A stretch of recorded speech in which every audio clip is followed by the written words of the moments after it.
Bonsoir tout le monde, bienvenue à cette conférence de la Société d'histoire du plateau Mont-Royal. Au menu aujourd'hui, les tanneries dans l'histoire de Montréal et du plateau ou, deuxième titre, les tanneries des Bel-Air et le monde artisanal du Montréal pré-industriel, présenté par Joanne Burgess. Je me présente, Amélie Roy-Bergeron. Je suis chargée des communications et secrétaire à la Société d'histoire du plateau Mont-Royal. La conférence va durer environ 60 minutes et va être suivie d'une période de questions. Je vais céder la parole à Huguette Loubert, présidente de la Société d'histoire du plateau et directrice du Centre de documentation. Alors, bonsoir à tous. Très heureuse de voir l'audience qu'on a encore ce soir. Alors, au nom de la Société d'histoire du plateau Mont-Royal, je vous souhaite la bienvenue à notre 4e conférence virtuelle de la saison. Une 5e et dernière aura lieu le 13 mai prochain. Vous pourrez découvrir un couple méconnu qui a fait ses marques au début du siècle dernier, soit Joséphine Marchand, journaliste, et Raoul Dandurand. Surveillez bien nos annonces. La conférence d'aujourd'hui devait clore la saison dernière consacrée aux structurations du territoire du plateau au 19e et 20e siècle. Mais la pandémie nous a attrapés en plein vol et nous avons la chance que Joanne Burgess soit disponible pour nous la présenter cette année. Permettez-moi, avant d'aller plus loin, de vous remercier de tout cœur pour votre réponse à notre appel pour couvrir les frais supplémentaires occasionnés par la diffusion en visioconférence. Votre générosité nous fait chaud au cœur et de plus, notre trésorier est redevenu tout souriant. N'hésitez pas à devenir membre. La Société d'histoire du plateau a beaucoup à vous offrir. Maintenant, passons à la conférence. Joanne Burgess est historienne et professeure au département d'histoire de l'Université du Québec à Montréal. Elle dirige le laboratoire d'histoire et de patrimoine de Montréal qu'elle a aussi fondé. Chercheuse infatigable, elle a d'abord consacré sa thèse de doctorat aux artisans du cuir montréalais de 1790 à 1831 et a continué en s'intéressant à l'industrialisation et au travail à travers l'évolution de la société montréalaise au 19e et 20e siècle. Elle s'est attardée, entre autres, sur l'évolution des pratiques et des espaces commerciaux, sur divers aspects de la consommation des Montréalais, à l'approvisionnement alimentaire, le transport des denrées, les échanges économiques et bien d'autres. Aujourd'hui, elle nous parlera des tanneries de Montréal et de la tannerie des Plessis-Bel-Air installée en 1714. Elle est à l'origine du village des tanneries, le premier noyau d'habitation du plateau qui mènera ensuite au chemin des carrières et à la formation du village de Coteau-Saint-Louis il y a 175 ans cette année. Chers amis, accueillons notre conférencière, Joanne Burgess. Merci beaucoup, Huguette, pour votre accueil. Merci à la Société aussi de m'avoir invitée à vous parler ce soir. C'est vraiment un plaisir pour moi d'avoir l'occasion d'aborder un sujet qui m'intéresse depuis fort longtemps et surtout d'avoir pu profiter de votre invitation pour en explorer d'autres facettes. On dit parfois qu'on ne choisit pas les sujets sur lesquels on travaille, que les sujets nous choisissent. Et c'est vrai du monde artisanal montréalais du tournant du 19e siècle que j'ai découvert à la fin des années 1970.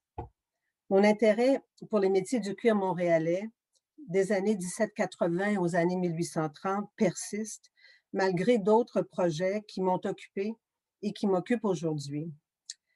Comme le chantait Serge Reggiani, cette histoire ne me quitte pas d'un pas, elle est fidèle comme une ombre. Et c'est donc un bonheur de renouer avec ce sujet ce soir pour l'aborder sous un angle un peu différent. Mon objectif est de situer le village des tanneries des Bel-Air dans l'univers de la tannerie et des métiers du cuir montréalais à la fin du 18e et au début du 19e siècle. Lorsque j'ai mené mes recherches doctorales il y a longtemps, je ne me suis pas vraiment arrêtée à la spécificité de ce village, préférant examiner en profondeur ceux de Saint-Henri-des-Tanneries et de la Côte-des-Neiges. Ma présentation constitue donc une première tentative de corriger cette omission.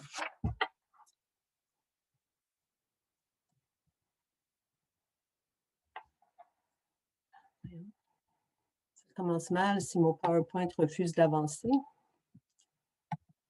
Ah, miracle, OK. Donc, voici le plan de ma présentation. Donc, une introduction, c'est déjà fait. Une présentation en 4 parties. Le Montréal pré-industriel de la fin du 18e siècle aux années 1830. Ensuite, un volet sur les métiers du cuir de Montréal. Donc, un seul secteur, celui du cuir, mais 3 profils distincts, les 3 métiers qu'on va examiner. La géographie des métiers du cuir. Et ensuite, la tannerie et ses villages dans la campagne de Montréal, suivi d'un petit mot, une tentative de conclusion.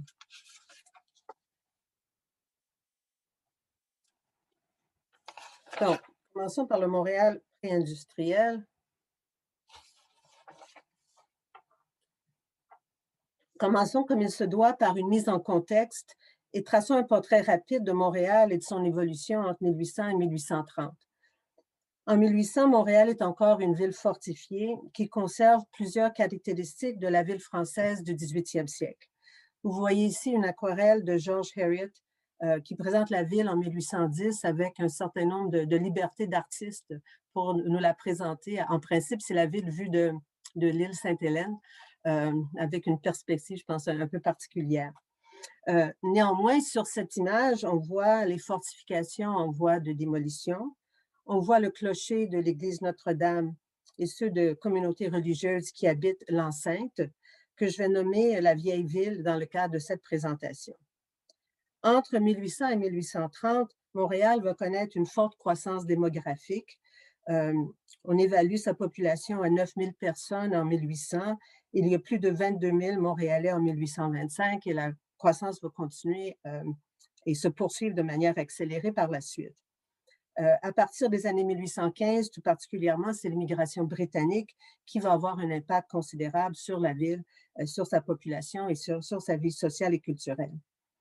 Il y a un certain nombre de changements économiques, changements dans les orientations économiques de la ville qu'il est utile de rappeler également.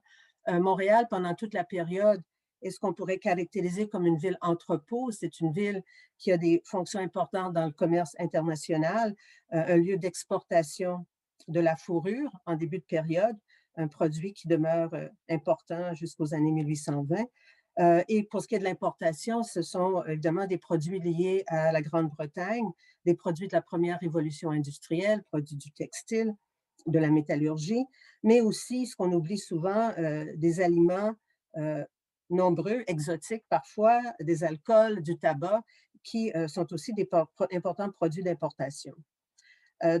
Progressivement, pendant la période qui nous intéresse, la fourrure va être déplacée, remplacée par le blé, la potasse et certaines denrées alimentaires comme produits d'exportation. Comme ville-entrepôt, Montréal entretient des relations économiques importantes avec le Haut-Canada, qui est en train de se peupler, de se développer pendant cette période, mais aussi, et peut-être surtout, avec la campagne fertile de la plaine de Montréal et aussi avec d'autres parties de l'île de Montréal. L'économie urbaine se diversifie de plus en plus pendant cette période.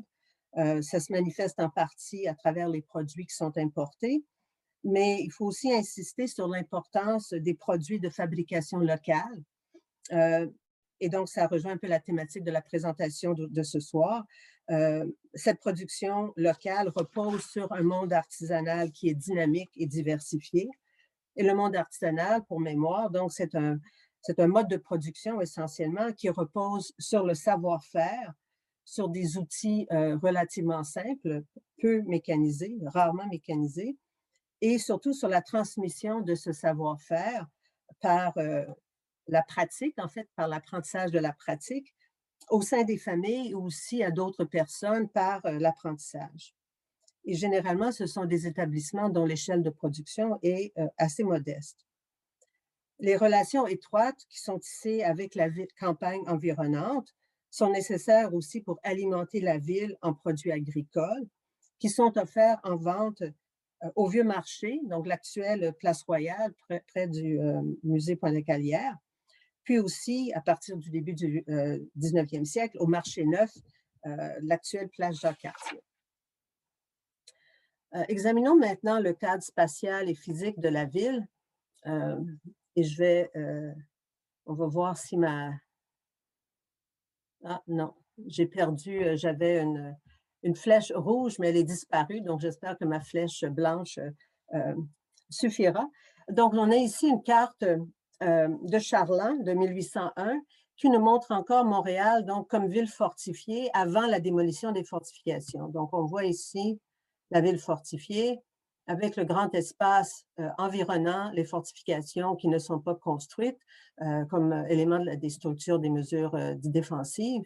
Et on voit ensuite les principaux faubourgs qui sont en train de se développer et qui se développent le long des axes qui correspondent aux portes de la ville fortifiée. Donc, on a le faubourg Québec, faubourg Sainte-Marie, donc la grande rue du faubourg, le faubourg Saint-Laurent, qui est le faubourg le plus important en termes de population, vis-à-vis de la porte de Saint-Laurent et la grande rue qui mène vers la paroisse de Saint-Laurent.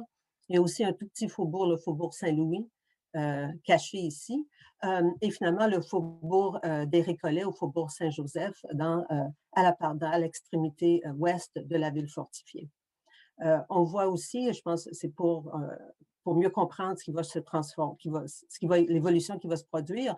On a ici la Pointe-à-Calière qui est très peu développée et tout le secteur qui est aujourd'hui Griffintown, qui est le faubourg Sainte-Anne, qui n'est pas encore développé. Un autre élément qui est important pour notre propos, c'est l'importance des cours d'eau, parce qu'on pense évidemment au fleuve Saint-Laurent, mais Montréal, à l'époque, est entouré de cours d'eau, de ruisseaux, de divers débits, de diverses importances.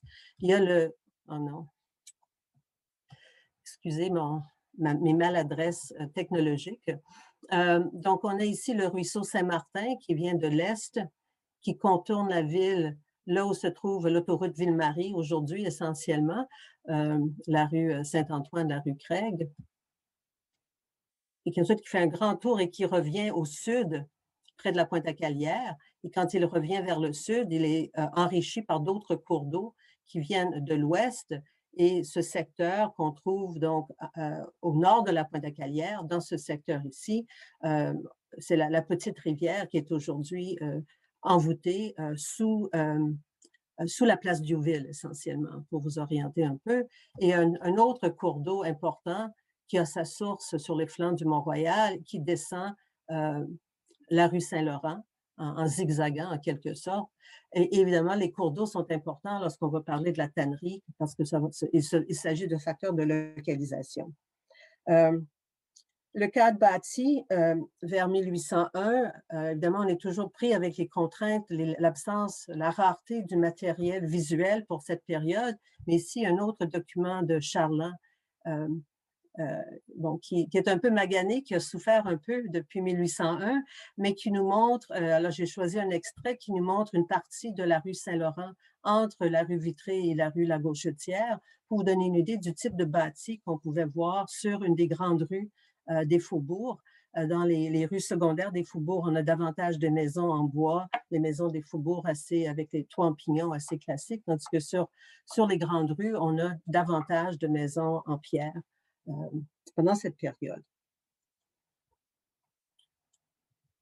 Si on passe ensuite à 1825, donc une autre carte, la carte de Adams de l'époque, cette carte nous permet de voir d'une part la disparition des fortifications,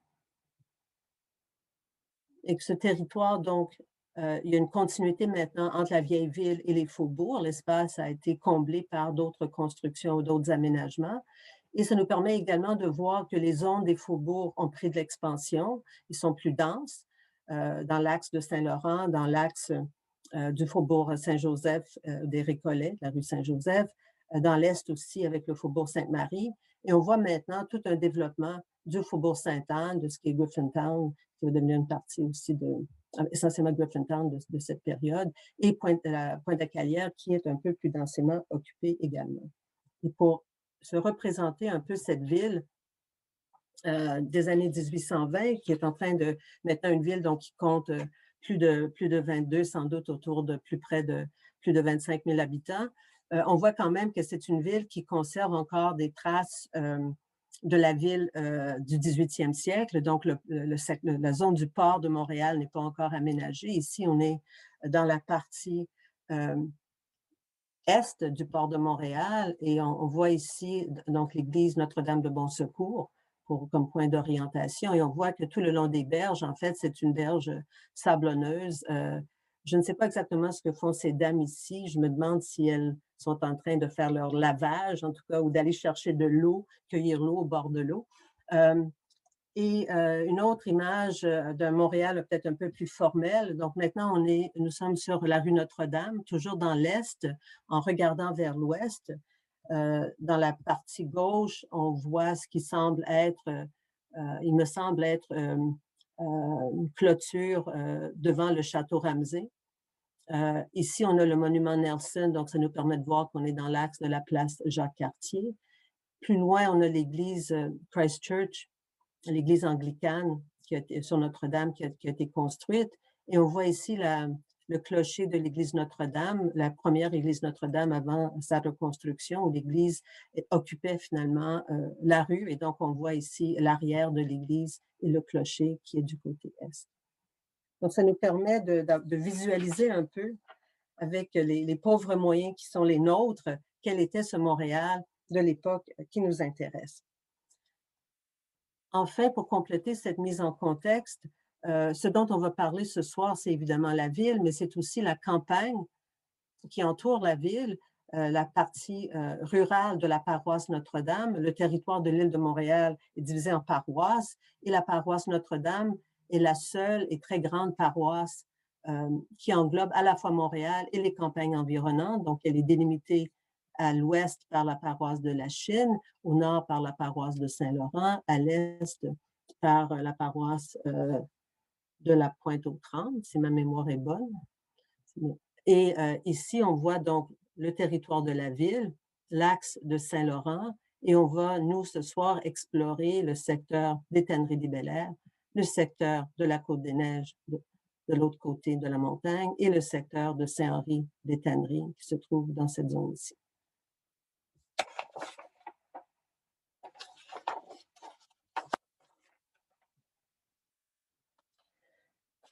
Donc, passons au deuxième volet de la présentation, un portrait des métiers du cuir de Montréal.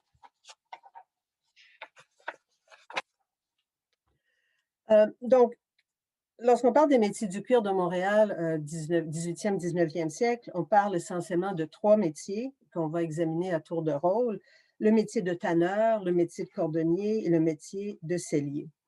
Et si on est en manque de visuels, d'images pour représenter Montréal au début du 19e siècle, c'est encore plus difficile lorsqu'il s'agit d'imaginer, de visualiser l'univers de personnes modestes comme la plupart des artisans du cuir.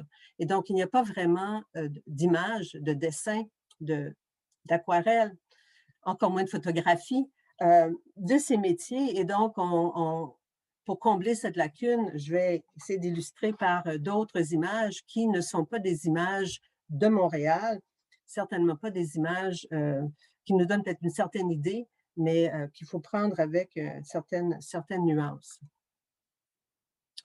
Donc, commençons par le métier de tanneur, parce que c'est, en fait, si on parle des métiers du cuir à Montréal, c'est d'abord parce qu'il y a eu production de cuir que d'autres métiers qui transforment le cuir ont pu se développer. La tannerie, les images qui sont représentées, tannerie et outils, sont des images qui viennent de l'encyclopédie de Diderot, qui représente donc une tannerie française de la fin du 18e siècle et qui représente une très grande tannerie, une tannerie exceptionnelle. Les tanneries montréalaises ne ressemblent en rien à cette tannerie. Il s'agit de tanneries beaucoup plus modestes. Néanmoins, au niveau des procédés et de certains des outils, ça nous aide à avoir une certaine compréhension du fonctionnement de la tannerie.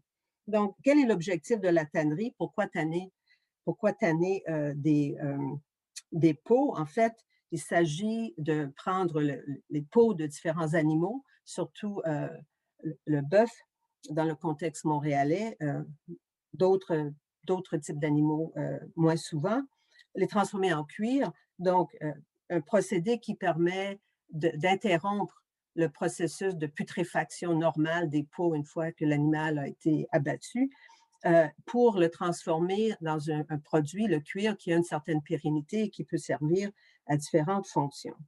Donc, dans la tannerie, il y a différentes opérations. Toutes les opérations de la tannerie ont besoin d'eau. Et on pourrait dire que toutes les opérations de la tannerie sont des sources de pollution de l'eau également, puisque l'eau va être extraite du cours d'eau.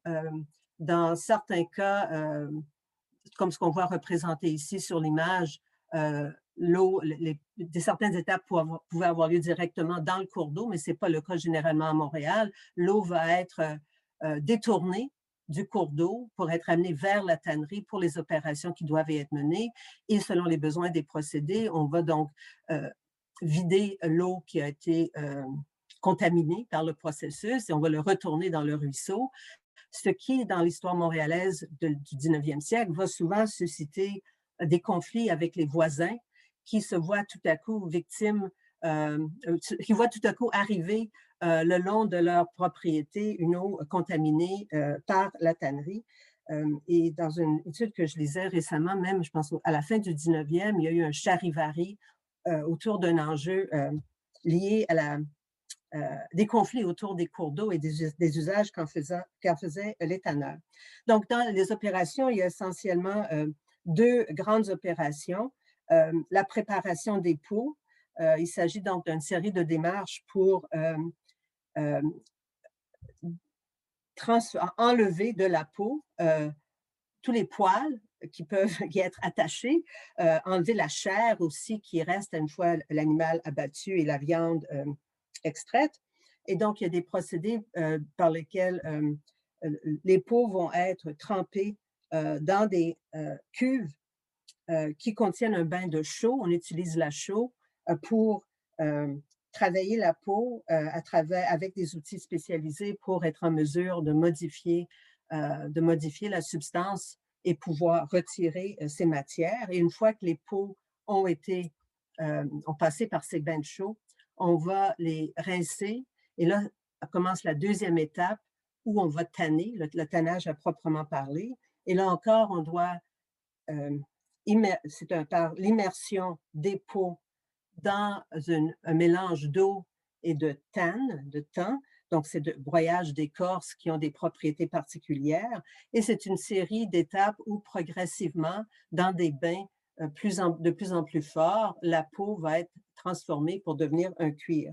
Et à chacune des étapes, on doit donc changer l'eau, verser l'eau, la remplacer par une eau qui est propre qu'on va combiner avec les écorces qui ont été broyées. Et c'est un procédé, le tannage, dit-on, qui prend plusieurs mois. Et donc, c'est un processus relativement long avec plusieurs opérations qui sont assez exigeantes et j'imagine désagréables également pour les personnes qui y participent. Le deuxième métier est un métier un peu différent, le métier de cordonnier. Dans l'historiographie américaine et britannique, souvent les cordonniers sont représentés comme les intellectuels du monde artisanal. C'est vu comme un métier qui fait appel à certains types de dextérité manuelle, mais moins de force physique peut-être que certains autres métiers. Donc, ce qu'on voit ici, c'est une photographie de 1894, donc très longtemps après notre période. Et évidemment, il y a des anomalies, il y a des objets qu'on voit dans la photo qui n'étaient pas du tout présents à la fin du 18e, au début du 19e siècle, notamment la machine à coudre qu'on peut voir derrière le cordonnier. La machine à coudre va apparaître à la fin des années 1840 et pas vraiment utilisée dans la cordonnerie avant les années 1850. Donc, on est clairement dans un autre univers, mais néanmoins, il y a une représentation de l'atelier du cordonnier, un travail relativement solitaire, faiblement mécanisé. On voit des retailles de cuir, on voit le cordonnier qui œuvre à façonner une partie d'une paire de chaussures. On voit les formes à chaussures le long du mur. Donc, ça donne quand même, je pense, une idée assez intéressante du contexte dans lequel le métier de cordonnier pouvait se pratiquer à l'époque. Donc, il s'agit d'un travail manuel où le cordonnier doit préparer et tailler le cuir selon les besoins des chaussures ou des bottes qu'il doit fabriquer. Un travail d'assemblage qui procède surtout par la couture, mais une couture avec évidemment des matériaux particuliers, non pas le fil qu'on utilise pour la couture habituelle. Et ce travail-là va être effectué par l'artisan, par des membres de sa famille, par des apprentis qui peuvent travailler avec lui. Et l'assemblage, la couture et l'assemblage de la partie supérieure de la chaussure, très souvent, habituellement, la partie supérieure, le cuir est plus souple que le cuir de la semelle ou le cuir qui sert au talon. Et ça, parfois, même pour certains types de chaussures, on utilise des tissus plutôt que du cuir. Et donc, cette tâche, le travail sur l'empeigne de la chaussure, la couture de l'empeigne, dans plusieurs cas, est un travail effectué par des femmes, soit les filles ou les épouses du cordonnier. Donc, souvent, il y a vraiment une unité de production familiale dans les métiers de la chaussure de l'époque. Les chaussures sont le plus souvent faites sur mesure à l'époque, mais des cordonniers vont aussi faire du prêt à porter dans certains cas. Ensuite, il y a le métier de sellier. Et pour le métier de sellier, je pensais vous présenter peut-être d'autres types de documents qui témoignent un peu de l'expérience de l'époque. Donc, ce sont des annonces qui viennent de journaux qui sont numérisés sur le site de Bibliothèque Archives nationales du Québec. Bon, on est un peu victime victime des choix que BANQ a fait ou a pu faire quant aux journaux qui sont numérisés et au hasard de ce qu'on trouve. Donc, j'ai ici 3 annonces qui concernent le même sellier, Charles Langevin. Charles Langevin, c'est un sellier qui est présent à Montréal comme sellier de 1816 à 1833. Il va être formé à Montréal et il va devenir maître en 1820. Et donc, on voit un premier texte qui est celui qui est à votre droite, dans la partie supérieure de l'écran. C'est une publicité qui vient du journal La Minerve en 1832. C'est le type d'annonce qu'on voit assez souvent dans les journaux de l'époque parce que les apprentis qui sont engagés, placés en apprentissage par leurs parents, habituellement pour différentes raisons, souvent vont être réticents à subir la discipline ou le contrôle de leur maître et vont s'enfuir. Et donc, c'est un avis qui dit « 2 sous de récompense, le sous-signé paiera la sudite récompense à quiconque ramènera chez lui Isaac Courcelle, dit chevalier, apprenti sellier, qui lui est dûment engagé et qui a laissé son service sans cause légitime. Il est âgé de 19 ans et a 5 pieds et 3 pouces de hauteur. » Donc, c'est la première, en fait, c'est une des apparitions de Charles Langevin dans la presse montréalaise. Mais Langevin aussi va publier des avis en anglais dans The Vindicator en 1833. Et en 1833, on apprend que Charles Langevin a décidé de quitter le métier de sellier pour s'investir complètement dans l'autre métier qu'il pratique, qui est le métier de boulanger. Donc, c'est quand même, on peut penser que d'être un sellier, un boulanger, c'est pas nécessairement une relation très forte, mais il y a des coexistences, des cohabitations de métiers qui peuvent surprendre parfois. Et donc, il dit que finalement, qu'il a vendu, en fait, qu'il a transmis son commerce, son établissement à une autre personne et maintenant, il veut régler ses comptes avec ses créanciers. Et dans une annonce parue quelques mois plus tard, celle qui est immédiatement en dessous à la partie inférieure gauche, on apprend finalement que c'est le fils de M. Charles Langevin qui a pris la relève du commerce de son père, qu'il a l'intention d'ouvrir un commerce de sellier dans la maison qu'il occupe sur la grande rue du Faubourg Québec, donc dans l'est de Montréal, où il va constamment offrir en vente un assortiment de harnais, de selles et de brides et d'autres articles du domaine de la sellerie qui sont faits des meilleurs matériaux et qui représentent les meilleurs matériaux et qui sont selon les normes de la mode de l'époque à des prix raisonnables. Et la dernière annonce, celle qu'on voit dans la partie droite inférieure, c'est un sellier et fabricant de harnais qui s'appelle M. Torrey. M. Torrey aussi, c'est quelqu'un qui est présent un certain temps à Montréal. C'est une annonce ici parue en 1834 dans le Vindicator. Et il va être présent probablement plus tard. Moi, je n'ai pas retracé toute sa vie, mais il apparaît en 1822 comme compagnon, donc en train d'être formé. Il va devenir maître en 1824. Et M. Torrey nous dit qu'il nous informe sa clientèle d'un déménagement pour qu'on puisse le retrouver. Et il dit, encore une fois, qu'il remercie sa clientèle, il va continuer à leur offrir un bon service, etc. Et ensuite, dans un nota bene, il nous dit, en plus d'avoir son commerce, en fait, il tient une maison de pension et il est ouvert et prêt à accueillir des pensionnaires dans sa maison sur la rue King dans Griffintown. Donc, on voit encore une fois une autre stratégie de survie économique combinant son commerce avec l'accueil de gentlemen comme pensionnaires dans sa résidence. Évidemment, c'est intéressant aussi, je pense, intéressant d'essayer de comprendre, d'aller un peu plus loin dans le regard qu'on porte sur ces métiers et d'essayer d'avoir une certaine idée du type de produit qui est fabriqué et du type de client qu'ont ces différents artisans. Donc, je me suis attardée ici surtout aux clients des selliers, des cordonniers, mais en fait, la frontière entre ce que peut faire un tanneur et un cordonnier est peut-être moins rigide qu'on pourrait l'imaginer. Donc, en fait, Montréal est une grande ville. C'est une ville qui a une grande ville pour l'époque. Elle a une population diversifiée. Il y a une élite sociale, il y a une garnison militaire, il y a des habitants des faubourgs populaires. Il y a des agriculteurs de la région environnante. Et donc, il y a une variété de produits qui sont fabriqués. Il y a différentes qualités de produits qui sont fabriqués également pour répondre aux besoins de différentes clientèles. Je regrette vraiment de n'avoir jamais poussé très, très loin dans ma jeunesse la réflexion et le travail sur les produits qui étaient fabriqués, ou certainement j'étais moins sensible à la culture matérielle et donc je lisais des textes qui les décrivaient sans chercher des images pour mieux comprendre ce que j'étais en train de lire.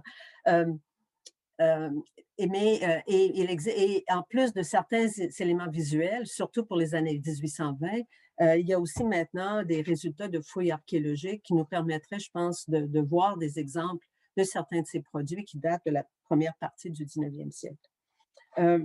Donc, l'image ici, c'est un dessin qui s'appelle « Les coupeurs de glace » de James Patterson Coburn, qu'il a dessiné à Québec. Mais c'est une image qui est intéressante. Évidemment, des coupeurs de glace, on est dans un milieu relativement modeste, des gens de milieux populaires, de milieux ouvriers, dirait-on. Et donc, c'est intéressant de voir comment ils sont habillés, quelles sont les caractéristiques de leurs chevaux. Et si on fait un zoom d'un peu plus près, puis on regarde les pieds de l'homme qui est à droite, lorsqu'on regarde ses pieds, on voit qu'il s'agit en fait de couvre-pieds qui ressemblent à des mocassins, donc des souliers de bœuf. Et ce sont donc un type de chaussure, un type de couvre-pied qui est très fréquent, qu'on voit sur beaucoup d'images, mais qui est fabriqué, qui laisse des traces aussi dans les documents écrits. On comprend que c'est quelque chose qui n'exige pas le même type d'expertise que de fabriquer une paire de chaussures avec semelles, talons en différentes pièces de l'empeigne, etc. Et ce type de souliers était fabriqué très, très souvent par des tanneurs qui les vendaient également. Donc, on voit ici un exemple d'un type de produit qui était fréquent et qui était destiné à une clientèle plus modeste généralement. Lorsqu'on regarde notre cheval ici, je ne suis pas une experte en chevaux, donc je ne peux pas vous dire est-ce que c'est un cheval canadien, je n'ai aucune idée, mais c'est un cheval, en fait, qui est un cheval de travail, comme on peut trouver en ville pour des charretiers, pour le charroyage en milieu rural. Et donc, lorsqu'on parle de harnais, de selle, de bride, etc., on est dans des produits qui sont destinés à un travail, à une certaine résilience dans ces milieux-là et où la question de la mode ou d'avoir un produit qui est élégant n'est pas du tout une considération. Donc, on a finalement, je pense, un exemple de ce qui caractérise la plupart des selliers de l'époque qui répondent à des besoins d'une clientèle qui n'est pas celle qui va fréquenter la chasse à courre ou des éléments de l'univers mondain. Mais l'univers des métiers, des produits de la chaussure est plus complexe parce qu'évidemment, il y a d'autres groupes. Ici, on a une autre image de Harriet des années du début du 19e siècle qui s'appelle le Menuet canadien. J'ai fait un zoom sur certains éléments de l'image parce qu'évidemment, ici, nous sommes dans un milieu de l'élite, un milieu où on voit donc des dames et des hommes qui ont besoin de chaussures, non pas pour se promener dans la neige et la boue des chemins de la région, mais pour danser, pour être élégant, avoir une souplesse, etc. Donc, on voit ici un autre type de produit de l'époque. Et j'attire votre attention sur cet individu au milieu qui porte des bottes et un habit militaire. Et c'est un autre élément de cet univers de la cordonnerie montréalaise de l'époque, une production qui répond à des besoins d'une élite et qui souhaite être fashionable. Et à l'époque, les bottes Wellington, qui portent le nom du duc de Wellington, sont vraiment quelque chose qui est très, très prisé. Et évidemment, ce sont des cordonniers haut de gamme qui produisent ce type de marchandises pour leur clientèle, qu'elle soit militaire ou, comme on voit dans l'autre image aussi qui vient de Cockburn, des personnes donc, qui vont avoir un mode de vie et des besoins en termes de produits du cuir qui sont différents. Et donc, on voit qu'il y a une diversité de produits, une diversité de gammes, et ça va se répercuter sur la structure du métier où on va trouver des artisans qui ont différents niveaux de compétences, si on veut, qui travaillent avec différents types de matériaux et qui vont également occuper des espaces différents dans la ville et sur le territoire. C'est pour signaler que c'est pas mon annotation, elle est nouvelle. OK. Donc, la prochaine thématique que je voulais aborder, c'est celle de la géographie des métiers du cuir. Pour poursuivre cette réflexion sur la différenciation sociale et géographique et la complexité des métiers du cuir de Montréal et du monde artisanal du cuir de l'époque. Donc, on va retourner à Adams, c'est la carte de Adams de 1825. Je vais vous rappeler pour faciliter la compréhension du prochain tableau, les quartiers de la ville de l'époque. Donc, nous sommes avec la vieille ville, le faubourg Saint-Laurent, qui est le faubourg le plus populeux de la ville, le faubourg de l'Est, le faubourg Québec ou faubourg Sainte-Marie, le petit faubourg Saint-Louis qui se trouve enchâssé ici, le faubourg des Récollets au faubourg Saint-Joseph, le faubourg Sainte-Anne et la Pointe-à-Calière. Donc, ce que j'ai cherché à faire, c'est d'essayer de comprendre, d'abord pour la ville, puis ensuite on va faire le même exercice pour la campagne, comment les tanneurs, les cordonniers, les selliers se répartissent dans l'espace urbain et quel genre de concentration ou de particularité on peut observer. Donc ici, c'est un tableau qui présente les maîtres artisans du cuir de Montréal et de sa campagne en 1825. Pour l'instant, on va regarder simplement la partie supérieure du tableau, donc la ville. On viendra un peu plus tard, pas très tard, très bientôt, sur la deuxième partie du tableau. Il s'agit ici d'informations qui sont tirées finalement de recherches que j'ai faites dans le cadre de ma thèse de doctorat il y a plusieurs années, complétées par des données qui viennent du recensement de 1825. Et ça repose sur un travail de reconstitution que j'ai fait pour essayer d'identifier tous les membres de l'univers des métiers du cuir entre 1780 et 1830, avec plusieurs sources, notamment les sources généalogiques et la reconstitution des familles que j'ai croisées avec d'autres sources. Ici, dans ce tableau, ce que je voulais faire, c'est regarder les maîtres artisans du cuir. Donc, ce sont les individus qui sont propriétaires d'une boutique ou d'un atelier, d'un lieu de production et qui donc ont une certaine importance dans le métier. Parfois, ce sont des gens aussi qui ont un espace commercial distinct, quoique ce n'est pas toujours le cas. Donc, ce que je voudrais faire, c'est commencer. Mon conjoint m'a dit que mon tableau était mal fait parce que j'aurais dû commencer par les tanneurs à gauche, donc parce que je parle surtout des tanneurs. Donc, je vais commencer quand même par les tanneurs d'abord. Donc, il s'agit de voir Ces personnes donc, qui sont propriétaires d'un établissement, donc pour les tanneurs ici, ce sont des gens qui sont propriétaires de tanneries. Et a priori, on pourrait s'imaginer qu'il n'y a pas de tannerie ou peu de tanneries dans la ville parce qu'on sait que les tanneries sont polluantes. Elles créent des odeurs nauséabondes. Bon. Mais néanmoins, il y a des tanneries dans la ville en 1825 et ces tanneries, leur présence s'explique par la présence des cours d'eau que je vous ai montré sur la carte de Charland il y a un moment. Et donc des cours d'eau qui sont en fait, ça s'explique en partie par les cours d'eau. Certainement, s'il n'y avait pas de cours d'eau, il n'y aurait pas de tannerie. Ce n'est pas suffisant parce qu'évidemment, il faut qu'il y ait des conditions, d'autres conditions qui sont favorables. Donc, on voit donc du côté des tanneries qu'il y a un total de 13 tanneries dans la ville, 4 dans le faubourg Saint-Laurent, donc il y a le ruisseau qui descend la pente, 5 dans Saint-Joseph et 4 dans Saint-Antoine. Donc, c'est la partie ouest du parcours du ruisseau Saint-Martin au moment où il va prendre une courbe, il va revenir vers l'est. Et finalement, il y en a un qui est dans le faubourg Sainte-Anne, près de la Petite Rivière. On le verra dans quelques minutes. Il y a un certain nombre de celliers dans la ville, mais pas un très grand nombre, 13 celliers. Et là, ce qui est intéressant, c'est qu'ils sont répartis de manière dans différents quartiers, dans la vieille ville notamment, et ceux de la vieille ville sont des personnes qui desservent plutôt l'élite de la ville parce que c'est le centre-ville de l'époque, c'est le quartier bourgeois de l'époque. On en retrouve également dans les faubourgs importants, dans Saint-Laurent, dans Sainte-Marie, dans Saint-Joseph.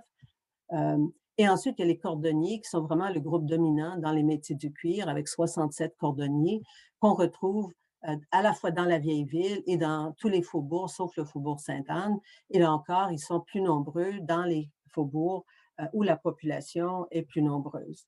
Donc, et finalement, il y a un groupe qui n'est pas très important. Il y a un individu qui s'identifie comme tanneur et cordonnier. Donc, il y a une mixité au niveau des métiers du cuir.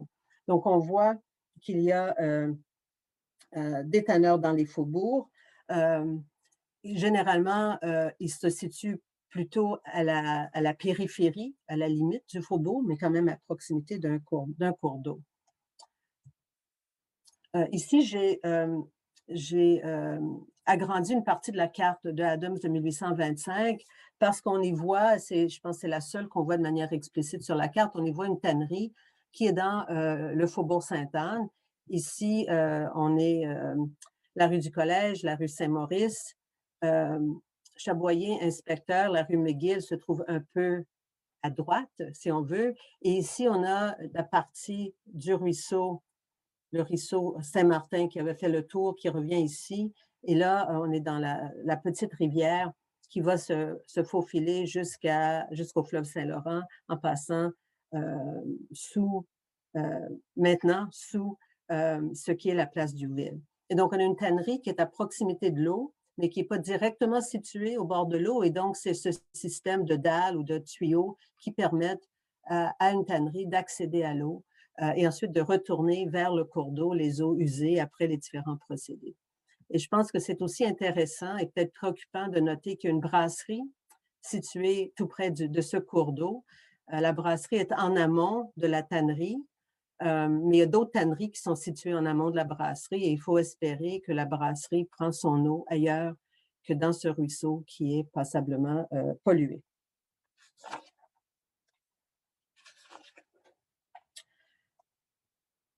Et ensuite, je voulais vous montrer toujours pour la ville, pour le Montréal, pour la vieille ville, pour le cœur de Montréal, quelque chose qui nous permet peut-être d'imaginer à quoi pouvaient ressembler les boutiques plus chics, si on veut, de cordonniers et de selliers qui tenaient commerce, qui avaient une boutique et commerce au cœur de la ville. Et on n'a pas d'image, en tout cas, les images sont rares, il n'y en a pas de boutique d'artisans du cuir, mais je pense que cette boutique d'un tailleur peut nous donner une certaine idée du contexte commercial et de ce que pouvait être l'expérience du magasinage sur la rue Saint-Paul à l'époque. La rue Saint-Paul était la grande artère commerciale de l'époque. Notre-Dame était encore dans la partie ouest, en tout cas, principalement une rue résidentielle. Nous sommes ici devant l'Hôtel-Dieu, avant que l'Hôtel-Dieu ne déménage sur Avenue des Pins. Et donc, ce sont des des propriétés appartenant aux religieuses hospitalières qu'elles louaient pour augmenter les revenus qu'elles avaient pour répondre aux besoins des patients et des pauvres qu'elles soignaient. Et donc, on a des modes de mise en vitrine qui sont typiques de l'époque, donc d'accrocher des exemples des produits dans la vitrine, sur la porte ou sur un crochet, ou de mettre dans la vitrine quelques exemples d'objets pour attirer l'œil du passant.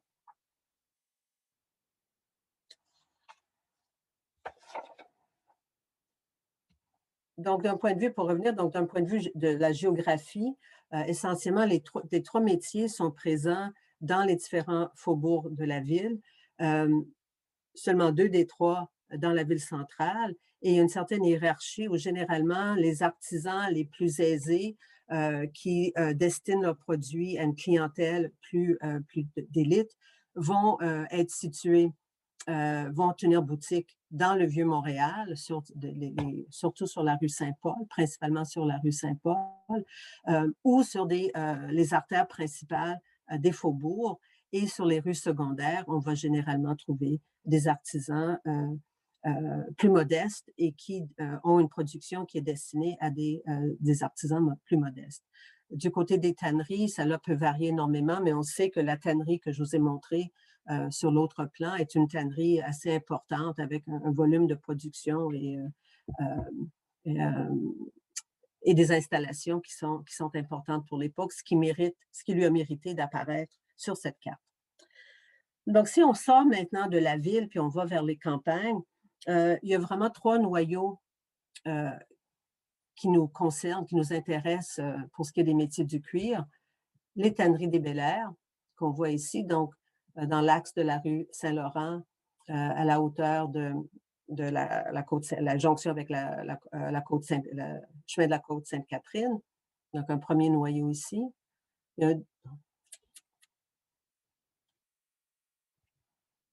Excusez-moi. Un deuxième noyau dans le secteur des tanneries de Saint-Henri, des tanneries des Rolands, ici. Et notre troisième secteur, qui est la Côte-des-Neiges. Et dans le cas de la Côte-des-Neiges, on voit très clairement le ruisseau. Dans le cas du village de Saint-Henri, on le voit également. Et dans le cas des tanneries des Bel-Air, il n'y a pas de reproduction. Sur cette carte de Jobin, qui date de 1834, il n'y a pas de représentation du cours d'eau, mais on sait qu'il y a un cours d'eau qui a sa source sur le flanc est du Mont-Royal et qui va couler dans cette direction et ensuite continuer sur son chemin. Excusez, j'aurais dû préciser. Alors ici, c'est le ruisseau Rimbaud, dont une partie près de la rivière, une partie complètement au nord qui continue vers le nord, et une partie, je pense, qui est encore visible aujourd'hui. Et ici, on a un autre cours d'eau qui a sa source sur le flanc sud, cette fois-ci du Mont-Royal, et qui va couler vers la rivière Saint-Pierre. Donc, regardons maintenant les 3 villages, ces 3 ensembles, pour essayer de comprendre aussi leur parcours et leur destin. Donc, pour ce portrait des 3 villages, des 3 parcours, je me suis appuyée sur différentes sources, évidemment sur les recherches doctorales que j'ai faites il y a plusieurs années, qui croisaient plusieurs sources, mais qui utilisaient la veuille dénombrement de 1781, le dénombrement de Jacques Vigée-Louis-Guy de 1825 et le recensement 1831. Puis à certains moments, je vais m'appuyer sur les résultats de mes recherches antérieures, et à d'autres moments, je vais me limiter aux données du dénombrement de Vigée de 1825 ou des données de la veuille de dénombrement. Donc, si on prend les tanneries des Bel-Air, je me sens vraiment gênée de parler des tanneries de Bel-Air à la Société historique du Plateau, Société d'histoire du Plateau, où il y a beaucoup d'experts, il y a des gens qui sont beaucoup plus experts que moi dans l'histoire des tanneries. On sait qu'il s'agit de tanneries qui ont leur origine dans la première moitié du 18e siècle, que le nom tannerie des Bel-Air vient du nom du premier tanneur Jean-Louis Plessis-Bel-Air, Plessis dit Bel-Air, que par la suite, une seconde famille de tanneurs va s'y installer, la famille Robreau-Duplessis, aussi au 18e siècle, il y aura alliance entre les deux familles, ce qui arrive assez souvent dans l'univers du cuir et de la tannerie. On voit une certaine tendance à joindre les fortunes familiales et les destins familiaux. En 1781, on sait que, par la veuille de nombrement, on sait que les tanneries des Bel-Air est un important pôle de la tannerie dans la campagne autour de Montréal. Il y a en fait 5 tanneries qui sont recensées à la tannerie des Bel-Air en 1781. En 1825, selon le dénombrement de Jacques Vigée, il y a une seule tannerie, en fait une seule qui mérite l'attention de Jacques Vigée. Il va noter une grande tannerie en pierre aux tanneries des Bel-Air, et dans sa recension de la population active, il va identifier 3 tanneurs présents à la tannerie des Bel-Air. Lorsque j'ai fait mes recherches doctorales sur la tannerie, il y a certains tanneurs, à cause des sources que je n'arrivais pas à placer de manière précise sur le territoire, mais dans le secteur qui nous intéresse ici, le seul que j'ai trouvé, c'était un membre de la famille Plessis-Belair entre les années 17, surtout entre 1800 et 1831, où j'ai fait des recherches plus approfondies. J'aurais dû préciser, parce que je prenais pour acquis que vous le sachiez, mais ce secteur ici, on est donc à peu près au coin des avenues Mont-Royal et Henri-Julien d'aujourd'hui, pour ce qui est du noyau, du cœur de ce village des tanneries. Et on va revenir dans quelques minutes sur qu'est-ce qui caractérise ce village au début du 19e siècle. Évidemment, on n'a pas d'image. Comme toujours, on n'a pas, en tout cas, je n'ai pas trouvé, peut-être que les gens de la société en ont trouvé, mais je n'ai pas trouvé de représentation du village dans la période qui nous intéresse. Ce qu'on a, ce qui s'approche le plus d'une représentation du village, en fait, ce sont certaines représentations du milieu, des alentours. Et donc, à gauche, vous avez, en fait, ce sont deux œuvres de James Duncan. Une première qui nous montre, donc, qui est prise du flanc est du Mont-Royal et le regard tourné vers la ville de Montréal qui est au loin, le fleuve et les paysages de l'autre côté du fleuve. Mais on peut s'imaginer que si on regardait, si on pouvait tourner la caméra un peu, on pourrait regarder et on verrait à l'est le site du village des tanneries.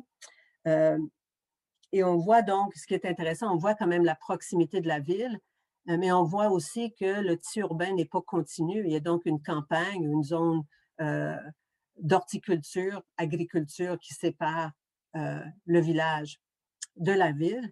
Mais en même temps, on voit qu'un phénomène qui est très important autour du Mont-Royal est en train de se manifester, c'est la villégiature, parce qu'on recherche des sites en hauteur autour de la montagne. Et vous avez ici la maison avec le toit rouge, qui est Mont, si ma mémoire est bonne, qui est un exemple sur le flanc est de cette recherche d'un site prestigieux, mais aussi avec l'air frais, avec la beauté, avec toutes les qualités esthétiques requises pour un lieu de villégiature en retrait de la ville.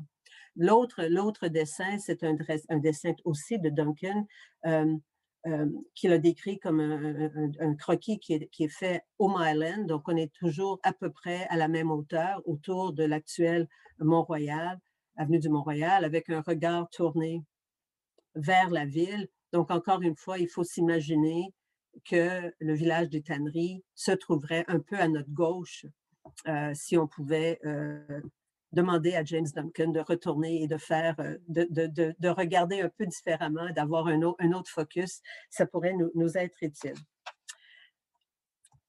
Le deuxième lieu vers lequel on va se tourner, c'est les tanneries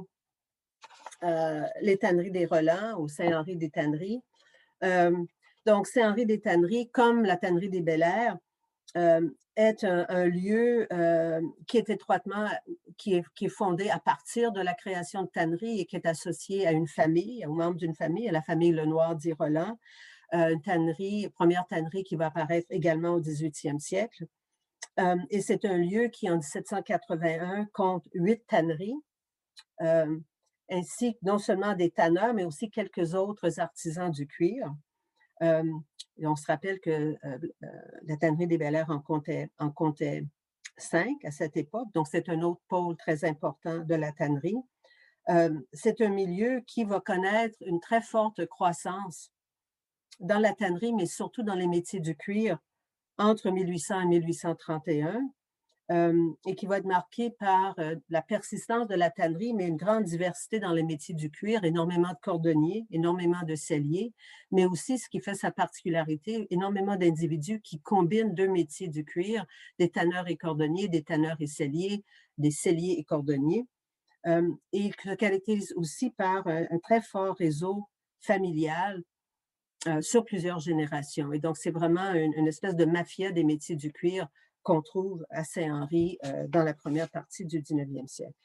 Du côté de Saint-Henri, on est un peu plus chanceux. Il y a un certain nombre de représentations d'artistes. Ici, bon, celle-là, ça ressemble un peu à ce qu'on a trouvé pour la tannerie des Bel-Air. En fait, l'artiste a son dos à Saint-Henri. Il faut imaginer que Saint-Henri se trouve derrière lui. Et l'artiste dit, mais je suis en haut de la colline qui mène vers Montréal. Et donc, quand on connaît Saint-Henri, on sait que le site, en fait, si on imagine Saint-Henri tel qu'il était jusqu'à des grands travaux qui ont radicalement transformé Saint-Henri, il y avait cette côte qui descendait et donc le noyau villageois se trouvait au sommet de la côte et donc le village est immédiatement derrière. Mais on a l'avantage d'une superbe photo de 1859 de Alexander Henderson qui nous présente le village tel qu'il est donc quelques décennies après la fin de notre période, mais un moment où les métiers du cuir occupent toujours une place importante dans la vie du quartier, du village. C'est une image bucolique, certainement très romantique par le cadrage, par la perspective qui intéresse l'auteur. Mais par le type je pense que c'est intéressant pour le type de bâti, je pense que ça nous aide à visualiser ce à quoi pouvait ressembler le village au moment où il nous intéresse. Et dans les années 1850 et 1860, les métiers du cuir sont toujours importants à Saint-Henri, mais il y a eu des transformations importantes. On n'est pas vraiment dans le monde artisanal ou l'organisation artisanale telle qu'elle était de manière traditionnelle. Énormément d'artisans qui travaillent à Saint-Henri, des artisans du cuir de Saint-Henri, travaillent en fait pour des entreprises montréalaises et font du travail à domicile. Donc, la relation à la propriété, si on veut, ou la nature des relations de travail s'est transformée entre le début du 19e siècle et les années 1860, ce qui est normal, entre guillemets, dans la mesure où l'industrialisation a connu quand même une poussée importante après 1830. Donc, Saint-Henri, pendant cette période, va connaître une croissance importante et le nombre d'artisans du cuir va connaître une croissance, une progression importante. On va garder certains chiffres après, mais ce sont des cartes tirées de ma thèse de doctorat à une époque où les cartes étaient faites de manière un peu plus primitive que les nouvelles technologies. C'est une carte ancienne, même si elle n'est pas si ancienne que ça, mais je pense que c'est vraiment une carte ancienne. Et ce qu'on voit donc en 1781, c'est grâce à des sources des communautés religieuses, parce qu'on a Saint-Henri-Ouest, c'est le fief Saint-Augustin qui appartenait aux religieuses hospitalières de Saint-Joseph. La partie est appartenait, c'est le fief Saint-Joseph des sœurs grises. Et donc, grâce à leurs archives, on pouvait reconstituer les propriétés et faire des jumelages avec d'autres sources. Donc, on a en 1781 les lots où étaient situés des artisans du cuir. Et on voit cette forte concentration dans la partie est ici. Et une distribution un peu différente. Ici, des lotissements, donc des terres qui ont été subdivisées pour accueillir des artisans du cuir. Ici, on a plutôt les grandes propriétés initiales. Lorsqu'on regarde la situation en 1831, ce qu'on constate, c'est qu'il y a un nombre beaucoup plus élevé d'artisans du cuir qui sont à Saint-Henri. on voit que ça s'est densifié dans la partie est et dans la partie ouest. Mais l'autre élément qui est très intéressant, c'est au niveau on voit comment un village est vraiment en train de prendre forme parce que des grandes terres qui étaient auparavant des terres agricoles ou certainement des terres en des dimensions très importantes. Maintenant, on a des subdivisions le long des devantures des terres.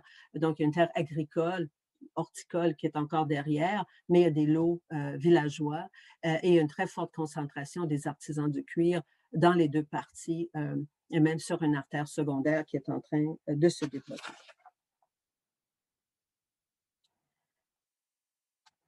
Ensuite, on va aller à Côte-des-Neiges.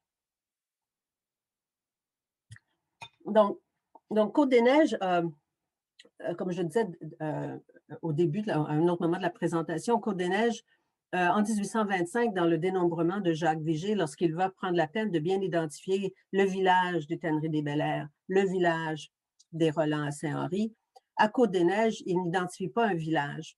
Il dit, en fait, il appelle ça la division de la Côte-des-Neiges, il y a cette longue côte, et donc, selon sa façon de décrire le territoire, c'est comme s'il n'y avait pas vraiment un village à la Côte-des-Neiges. Il y a une succession de terres, comme n'importe quelle autre côte. Mais c'est intéressant parce que d'autres sources, quelques années plus tard, l'analyse des sources cadastrales, des sources de la propriété, amène à penser qu'en fait, il y a un village qui est en train d'émerger à ce moment-là. La raison pour laquelle c'est important, c'est que comme Vigée ne voit pas un village, il ne va pas faire un recensement précis de la partie du village ou la partie de la côte qui aurait été le village. Et donc, on n'a pas des données aussi précises que celles que je vais vous présenter dans quelques minutes pour les autres villages. Et les données à propos de la Côte-des-Neiges vont être combinées à toutes les informations qu'il a pour les autres côtes de la paroisse de Montréal. Donc, la source de Vigée rend plus compliquée l'identification de la tannerie. Il faut donc se replier sur d'autres sources.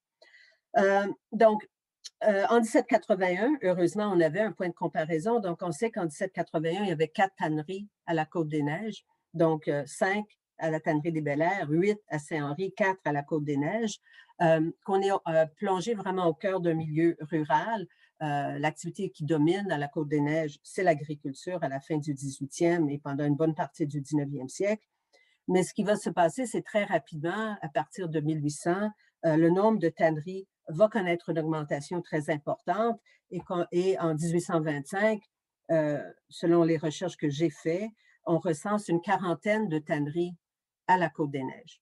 Ce qui est intéressant aussi à la Côte-des-Neiges, c'est qu'il y a une absence totale, quasi totale, d'autres métiers qui seraient liés au cuir. C'est vraiment un village où on a des tanneurs. Et où ces tanneurs vivent dans une relation étroite avec l'agriculture. On voit très souvent des individus qui sont tanneurs, mais qui ensuite vont abandonner la tannerie pour se consacrer à l'agriculture. Et on se demande, en tout cas, je me demande si c'est une stratégie des fois dans des familles qui ont plusieurs fils et on a une seule terre à transmettre, que la tannerie peut être une façon d'établir certains des fils dans un contexte où la tannerie, le cuir connaît un marché important. Et donc, c'est un lieu où, au début du 19e siècle, il y a un village en émergence, très certainement, mais c'est un village qui va avoir une forme moins compacte que ce qu'on voit dans les autres villages du cuir. Et cela s'explique en partie par les caractéristiques de ce cours d'eau qui s'étend du Mont-Royal tout le long de la côte et au-delà. Et donc, si on a besoin d'eau pour établir une tannerie, mais il y a un potentiel énorme pour établir des tanneries tout le long de la côte des Neiges. Et enfin, en 1830, au début des années 1830, une autre image de John Duncan qui nous montre ce qui me semble, à mon avis, ressemble pas mal à un village ou un noyau villageois qui est en train de se développer. On est à peu près, on est entre Queen Mary et probablement Édouard-Montpetit, plus ou moins dans cette zone-là, donc dans la partie nord de la Côte-des-Neiges, mais au sud de Queen Mary. Et pour visualiser l'évolution qu'on voit à à la Côte-des-Neiges. Donc, on a la même méthode que celle que j'ai quelque chose qui vient aussi de ma thèse de doctorat, où on voit, d'une part, 1781, 4 tanneries, et rendu en 1831, ben, ces artisans du cuir qui sont presque tous des tanneurs le long de l'ensemble de la côte, et une quantité quand même impressionnante de tanneries. En tout cas, j'imagine que ce cours d'eau devait être passablement pollué à certains moments avec la quantité de tanneries qui étaient installées. Donc, si on récapitule un peu les tanneries de la campagne de la paroisse de Montréal en 1781, tannerie des Bel-Airs, 5 tanneries, tannerie des Relans, 8 tanneries, la Côte-des-Neiges, 4 tanneries. Et la situation en 1825, là, selon le dénombrement de Vigée, et c'est l'information qu'on a seulement, comme je l'expliquais, pour 2 des villages, parce que pour Côte-des-Neiges, il n'y a pas ce même profil. Donc, la tannerie des Bel-Airs en 1825, il y a 25 maisons, 28 chefs de famille, une population totale de 116 personnes, une population active de 57 personnes. Donc, population active, c'est des personnes qui sont identifiées par Vigée comme ayant un emploi. Tannerie des Relans, 69 maisons, 79 chefs de famille, une population de 465 personnes, une population active de 160 personnes. Et c'est évident que la population active, on ne tient pas compte évidemment du travail des femmes à la maison, ni à la contribution de certains membres des familles aux activités du ménage.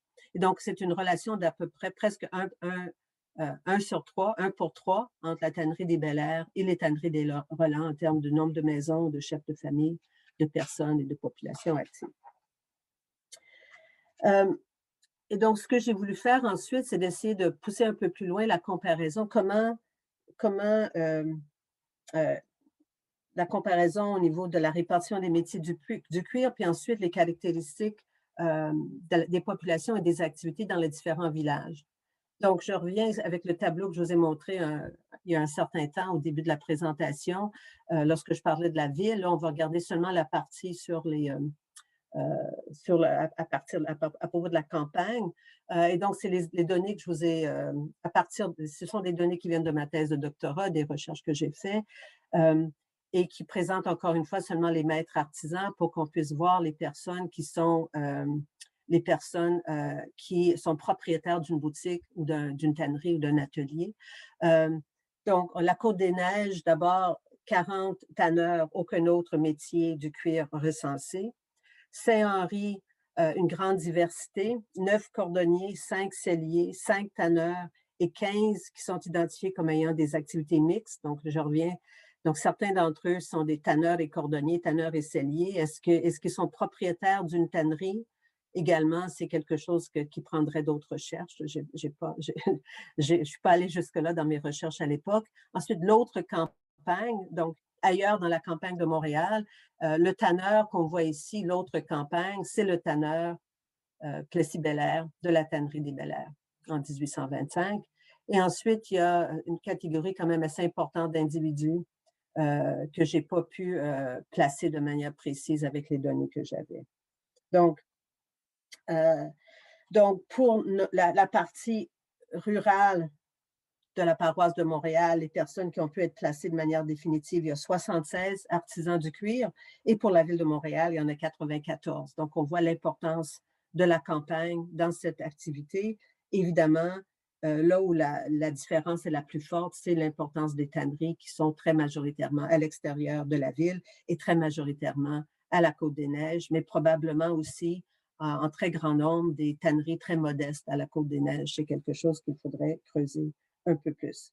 Et l'autre élément qui ressort vraiment, je pense, dans le profil de Saint-Henri, c'est cette question de la mixité au niveau des métiers du cuir, vraiment une grande polyvalence, beaucoup d'individus qui ont appris à maîtriser plus d'un métier et de la transmission donc complexe d'un ensemble de métiers à des apprentis, mais aussi au sein des réseaux familiaux. L'autre élément, si on compare les données de 81 et de 25, on voit une croissance importante à Saint-Henri, une croissance peut-être encore plus remarquable à la Côte-des-Neiges et finalement un déclin très net de l'importance de la tannerie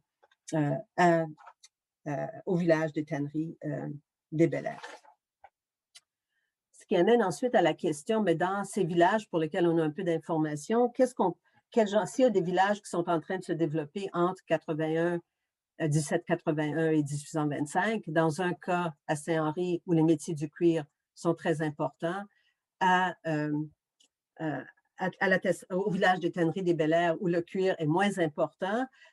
Globalement, quel est le portrait qui se dégage des villages? Qu'est-ce qui remplace la tannerie dans le cas de la tannerie des Bel-Air? Et quelles sont les autres composantes de la population locale? Toujours selon les métiers, là, on retourne à Jacques Vigée, à son dénombrement. Donc, quelles sont les caractéristiques des villages dont l'identité est si fortement associée à la tannerie et au cuir? Qu'est-ce qu'on peut voir de la composition sociale, du profil professionnel? Et puis, évidemment, comme je le disais, Côte-des-Neiges, on ne peut pas l'intégrer parce qu'il y a cette autre catégorie qui s'appelle la campagne, où on a toute la campagne de la paroisse, sans autre précision. Donc, ça, ce n'est pas une très bonne reproduction. Si vous allez sur le site de Bibliothèque et Archives nationales du Québec, avec le dénombrement de Jacques Vigée, vous allez voir ce document, vous allez avoir aussi accès aux listes détaillées pour l'ensemble de l'île de Montréal, en fait, dans le dénombrement, avec des tableaux correspondants pour d'autres paroisses également, et des notes fort intéressantes. On peut apprendre qu'il y avait un propriétaire à la Côte-des-Neiges. Quelqu'un était propriétaire de plusieurs ruches. Alors des choses qui pouvaient intéresser notre ami et qu'il notait. Donc, si on regarde, alors ce que j'ai fait, donc j'ai pris les professions qui sont identifiées ici pour le village Tannerie des Rolands, puis aussi pour la Tannerie des Bel-Air. Et je suis allée prendre les données, m'inspirer du classement qui avait été fait par Jean-Claude Robert, Paul-André Linteau et Jean-Paul Bernard dans l'article publié il y a très longtemps sur la structure professionnelle de Montréal en 1825, en voyant les catégories qu'ils avaient établies et les proportions qu'ils avaient calculées pour essayer de voir comment mes villages se comparent, quelles sont leurs caractéristiques et qu'est-ce qui ressort. Donc, c'est vraiment une première comparaison, puis une première réflexion sur les caractéristiques de la vie économique, en quelque sorte, et qui va avoir des effets sur la vie sociale. Donc, si on regarde Montréal pour commencer, bien, Montréal, évidemment, c'est une grande ville. Il y a 8 656 personnes qui occupent des emplois à Montréal à l'époque, sur 22 quelques mille personnes. Et on voit plusieurs secteurs qui sont très importants. Je pense, évidemment, ce qui ressort de l'importance du secteur de la fabrication. Il y a énormément de métiers, de secteurs dans la fabrication. C'est à peu près un cinquième de la population de la ville qui est dans la fabrication et principalement de la fabrication artisanale. Le cuir est le plus important secteur au sein de la fabrication à Montréal à l'époque, dans les limites de la ville. On voit aussi l'importance du secteur du travail des journaliers, des domestiques, qui sont des proportions extrêmement importantes. Il faut se rappeler, donc, il y a une très forte proportion de la main-d'œuvre féminine, surtout, qui travaillent comme domestiques, mais même si c'est la catégorie journalier, il y a beaucoup de femmes dans la catégorie journalier. Donc, que font les journaliers? Quel type d'emploi? C'est un des grands mystères, toujours. On sait qu'il y a une vulnérabilité, une certaine pauvreté, sans doute, mais exactement à quel secteur se rattache-t-il? C'est difficile de le savoir. Ensuite, évidemment, il y a le secteur du commerce, qui est à peu près 10% de la population, et le secteur de la construction, ce qui est normal aussi dans une ville qui est en forte croissance comme Montréal à l'époque. Et d'autres secteurs qui sont peut-être moins significatifs. J'attire votre attention sur l'agriculture, où il y a quand même une zone autour de Montréal, dans les limites de Montréal, qui n'est pas lotie encore. Il y a beaucoup de vergers, il y a de l'horticulture qui apparaît ici. Lorsqu'on va ensuite du côté des tanneries des Rolands, je pense qu'il y a une chose qui ressort immédiatement, c'est lorsqu'on regarde le secteur de la fabrication. Presque 3/4 de la population active des tanneries des Rolands sont dans le secteur de la fabrication et 64% essentiellement sont dans le secteur du cuir. C'est donc, si on compare à d'autres villages de l'époque et des analyses qui ont été faites de certains villages d'autres parties du Québec, dans cette période. C'est un des villages les plus industriels, si on veut, du Québec de l'époque. C'est vraiment remarquable, cette concentration. Donc, on pouvait deviner déjà, mais que j'avais jamais, mea culpa, dans mes recherches antérieures, pris le temps de vraiment faire cette analyse plus systématique. Et ensuite, évidemment, il y a d'autres catégories. Le secteur des services, c'est intéressant. Il y a 8 auberges à Saint-Henri, mais il faut se rappeler que Saint-Henri est sur le chemin qui mène de Montréal à la Chine. Donc, c'est une route qui est prise par beaucoup de voyageurs. Il y a 3 enseignants, il y a 3 écoles, ce qui est quand même assez exceptionnel aussi à Saint-Henri. Et il y a des proportions de journaliers et de domestiques, mais qui ne semblent pas exceptionnelles. Lorsqu'on regarde du côté des tanneries des Bel-Air, on a un portrait qui est très... En fait, il y a un autre pôle de concentration qui est assez remarquable, c'est l'importance des journaliers. Il y a 61,4% des personnes, donc des 57 personnes qui sont identifiées à des emplois, qui sont des journaliers. Et lorsqu'on regarde de plus près les statistiques de Vigée, 19 de ces 35 personnes sont des hommes et 16 sont des femmes. Donc, c'est vraiment assez intriguant. Que font ces journaliers, que font ces journalières, et un certain nombre de domestiques également. Dans la catégorie fabrication, le cuir, c'est nos 3 tanneurs, donc on n'a pas des nombres très élevés. Et un autre métier qui est présent, c'est le métier de carrier. Donc, on sait que les carrières se développent à proximité du village des tanneries des Bel-Air. Est-ce que les journaliers sont des journaliers qui travaillent dans les carrières?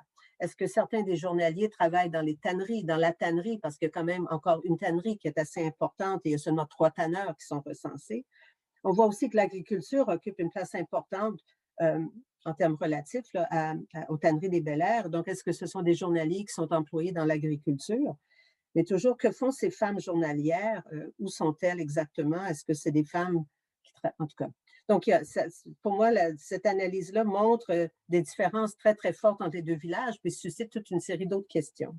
Du côté de Saint-Henri, ce qui est intéressant du côté de la fabrication, c'est de voir qu'il y a des boulangers, il y a un boucher, il y a une certaine diversité des métiers. Donc, il y a des absences, il n'y a pas de profession libérale, il n'y a pas de membres du clergé, il n'y a pas de commerçants qui s'identifient comme commerçants.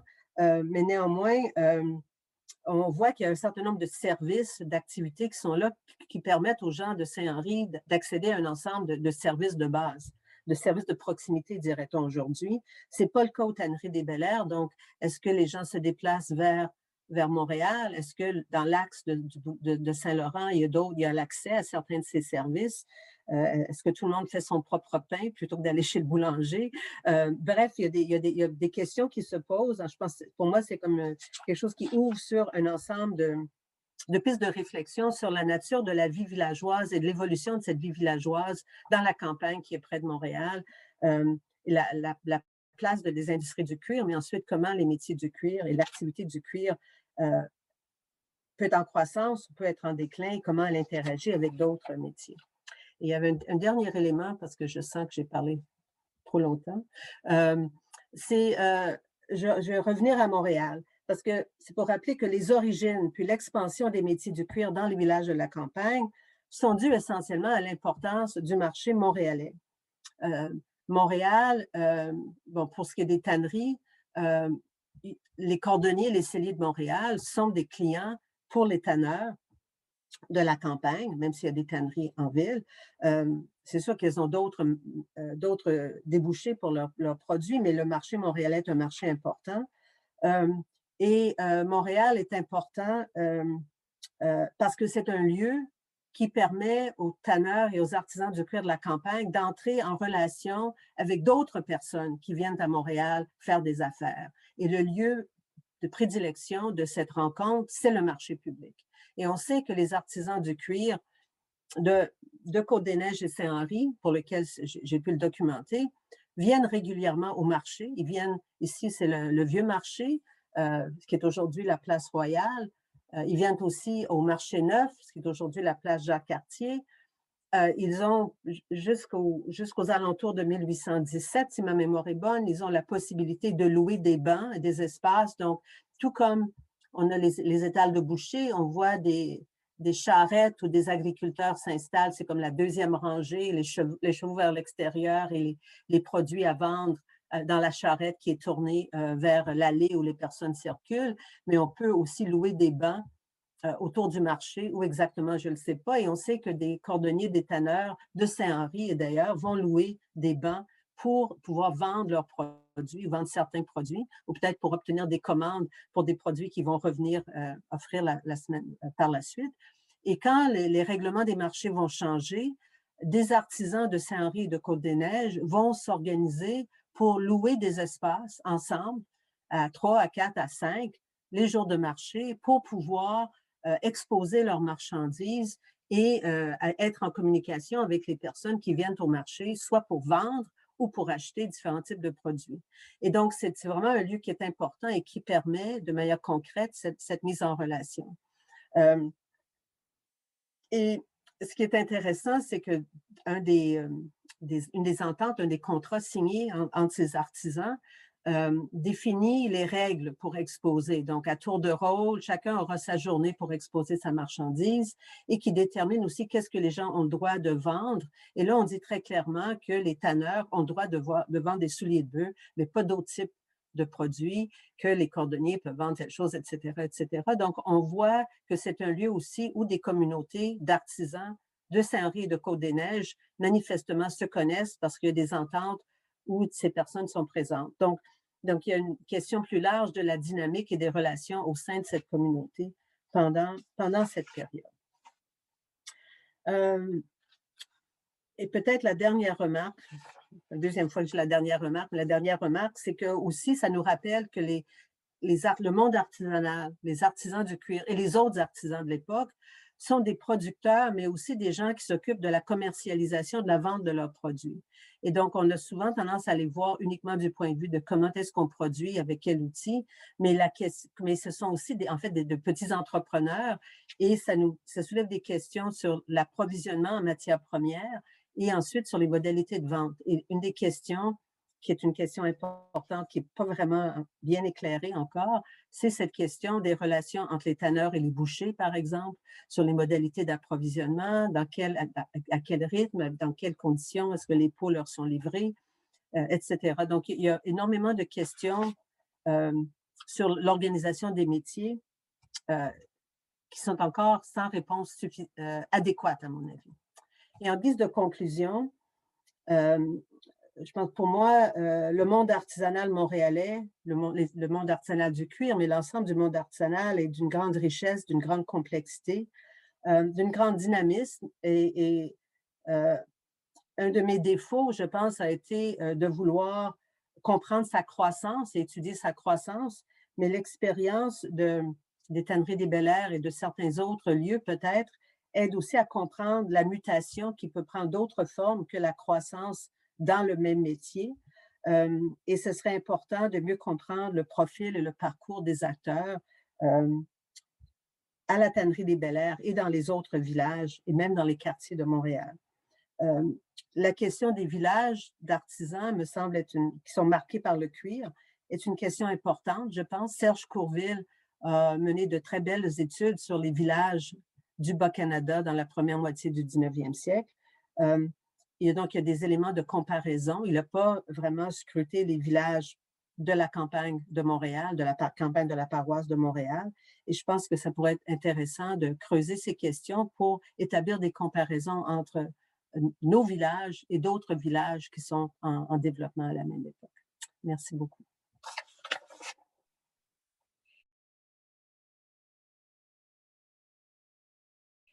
Ben, un immense merci, c'était tellement intéressant. On peut peut-être prendre quelques questions, puis on va pour la... Il y a eu quelques questions pendant la présentation.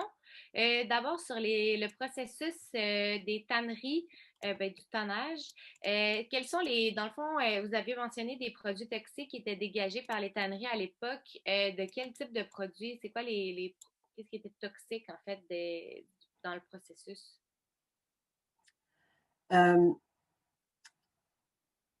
Bon, c'est sûr que l'écorce de pruche ou de chêne n'est pas un produit toxique, mais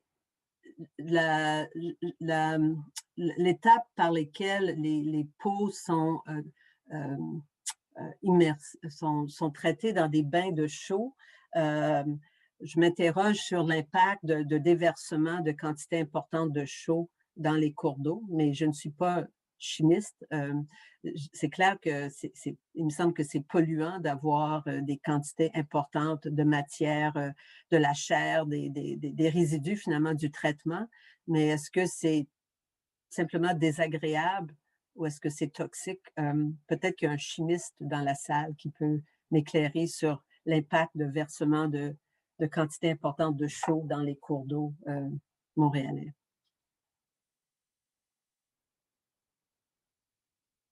Est-ce qu'il y a un chimiste qui se présente, non?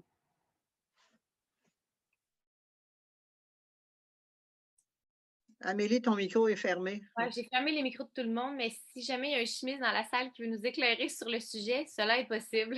Mais si, on en a un, c'est Michel Gagné.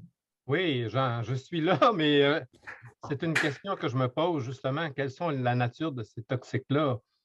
D'après moi, c'est des composés aminés, mais il doit y avoir des bactéries, il doit y avoir aussi toutes sortes de composés organiques aussi.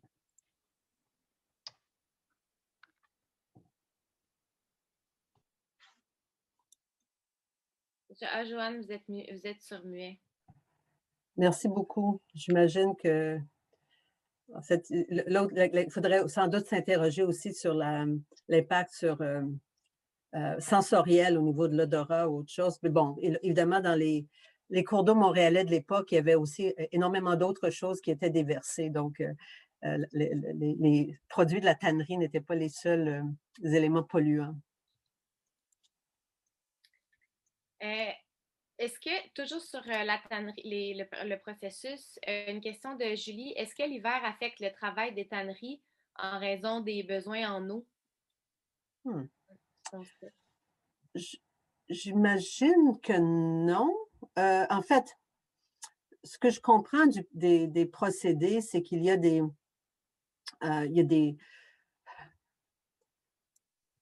ben, je ne vois pas pourquoi on pourrait... Bon, est-ce que... J'ai l'impression qu'il y a un problème potentiellement plus grand l'été parce qu'on parle du ruisseau de la Côte-des-Neiges qui devait alimenter un moulin à tant qui était mu par l'eau. Puis on dit qu'à certains moments, le cours d'eau n'était pas suffisamment fort pour bien alimenter le moulin, etc.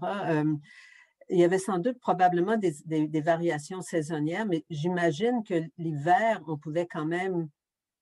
ça dépend de comment les dalles étaient construites, j'imagine, et comment c'était souterrain, manifestement, puis on devait avoir quelque chose qui fermait et qui permettait de rouvrir.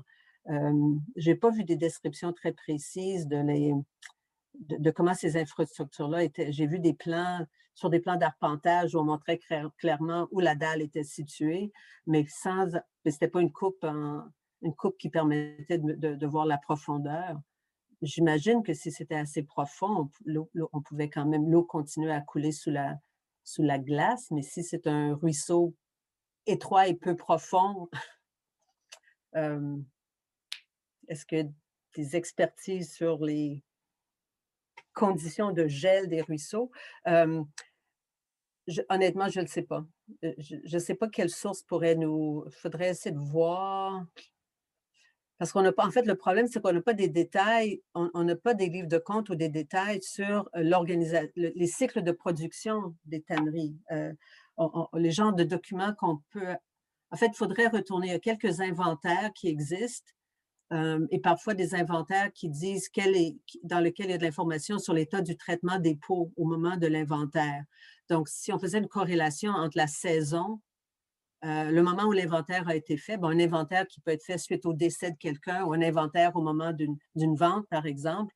Donc, ça pourrait nous éclairer sur l'évolution saisonnière des activités puis l'impact de l'hiver. Donc, c'est quelque chose que je pourrais vérifier dans des documents que j'ai. Si la personne qui a posé la question veut m'envoyer un courriel, je pourrais essayer de trouver une réponse. C'est une question de Julie Duchesne. Ah. il me semble. Oui, mais Julie peut m'écrire. Puis je vais essayer de trouver des éléments de réponse. Voilà.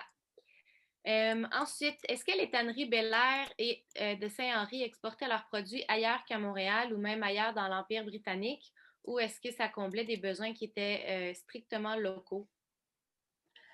Euh, Moi, j'ai rien vu qui indiquait qu'il y avait une exportation hors du Québec.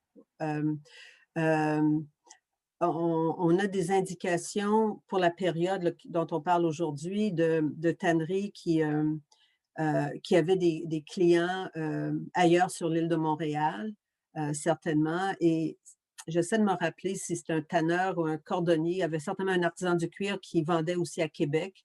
Donc, encore une fois, c'est souvent des transactions qui se déroulent très bien, laissent peu de traces. Euh, euh, quand j'ai fait ma thèse de doctorat, je n'ai pas examiné les archives judiciaires.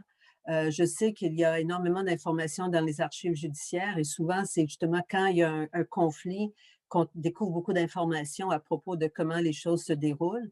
Je sais que plus tard, dans les années 1850, il y a plusieurs tanneries, plusieurs tanneurs et tanneries de la Côte-des-Neiges qui ont des relations avec des marchands spécialisés en vente de cuir à Montréal.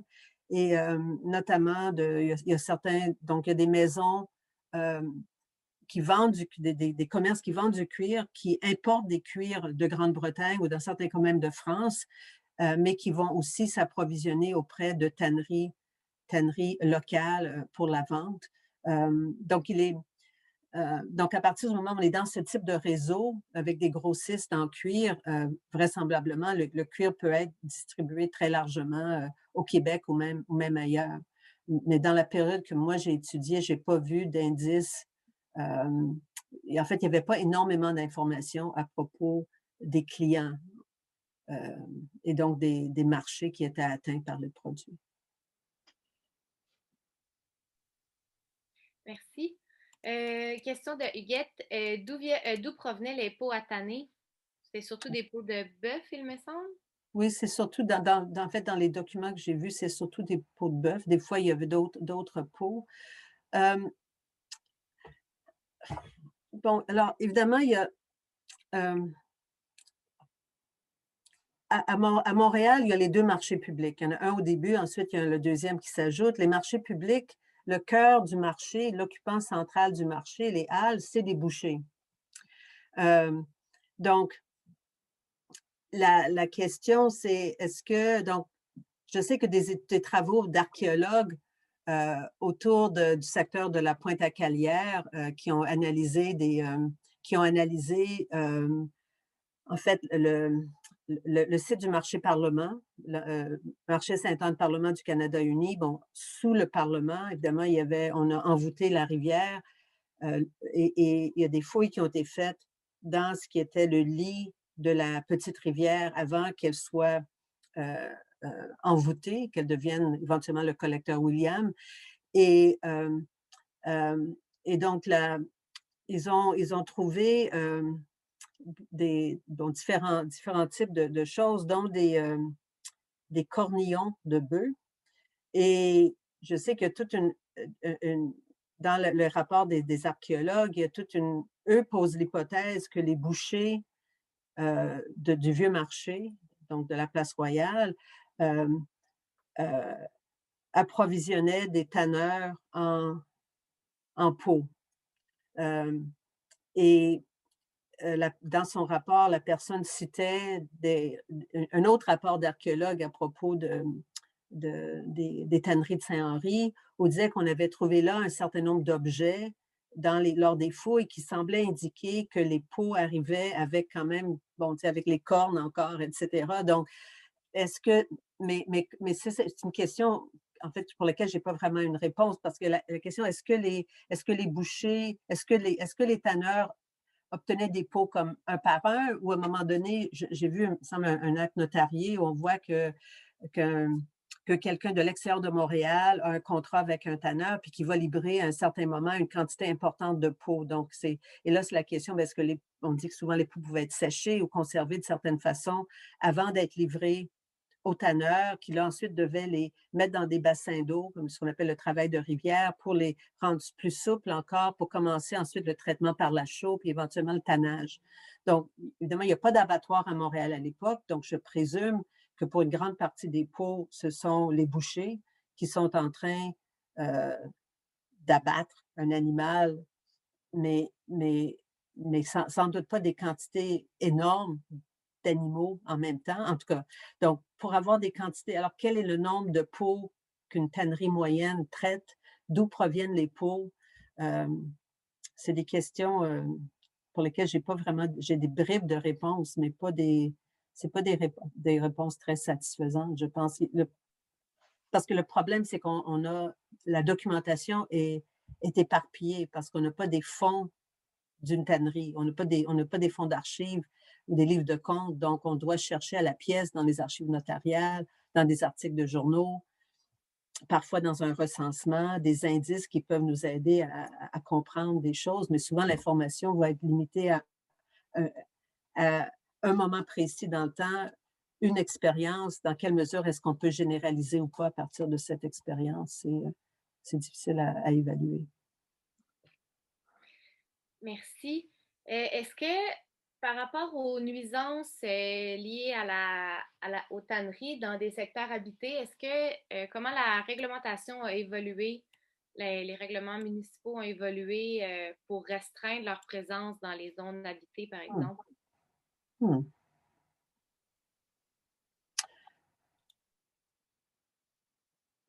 ne sais pas exactement. Honnêtement, je ne sais pas je sais pas à quel moment les règlements. Parce qu'il y a des règlements, en fait, il y a des règlements, des tentatives de limiter ce qu'on peut jeter, certainement autour des années, j'imagine qu'autour des années 1830 et 40 avec le choléra, puis plus tard avec le typhus, qu'on va peut-être restreindre certains règlements. Mais en principe, je sais que à Côte-des-Neiges, les villages qui nous concernent ne sont pas à Montréal. Donc, évidemment, il n'y a pas de règlements municipaux.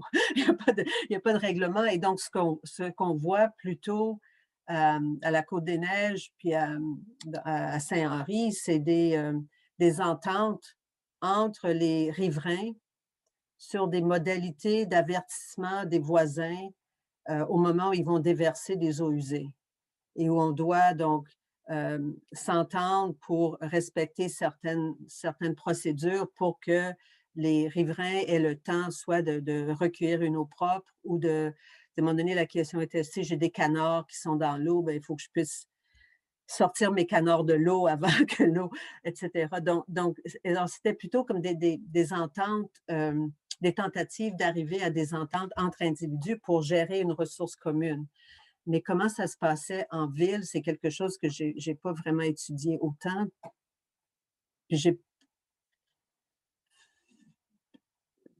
J'imagine que ça va s'inscrire dans toute la réglementation autour des égouts et un peu plus tard dans le siècle, mais là encore, je pourrais chercher à obtenir des informations, mais je n'ai pas la réponse. Oui, ça devait être, si je peux commenter, en fait, ça devait être dans les règlements liés à l'hygiène qui réglementaient souvent les abattoirs, les boucheries, les fabriques de savon, toutes ces industries-là qui dégageaient des nuisances, étaient devenaient un peu interdites à un certain moment, puis les gens sortaient de la ville et donc se retrouvaient dans des villages en périphérie, en haut de la côte. Puis éventuellement, en fait, souvent, ces villages-là se dotaient de ce type de règlement-là. Et donc, ça mais les origines des villages sont antérieures à l'adoption de ce type de réglementation. Oui. Mais donc, ils se retrouvaient là, comme les villages se dotaient de ce type de règlement par la suite. Ensuite, est-ce que dans les fouilles qu'il y a eu dans la construction, dans les travaux de l'échangeur Turcot, on a retrouvé les fondations du village de Saint-Henri? Est-ce qu'il y a des nouvelles informations? Est-ce qu'il y a des choses qui ont émergé de ces fouilles-là? Moi, en fait, j'ai pas lu le rapport de fouille parce que le rapport, il a été déposé peut-être dans la dernière année et demie. Il y a un rapport de fouille, un rapport qui a été déposé au ministère de la Culture. J'ai eu la chance, au moment où le travail sur le rapport commençait, j'ai eu la chance de voir des photographies d'éléments du site et d'artefacts qui avaient été retrouvés. Et je dirais que c'est et je sais qu'ils ils sont censés avoir fait une modélisation 3D du site également, que j'ai pas vu.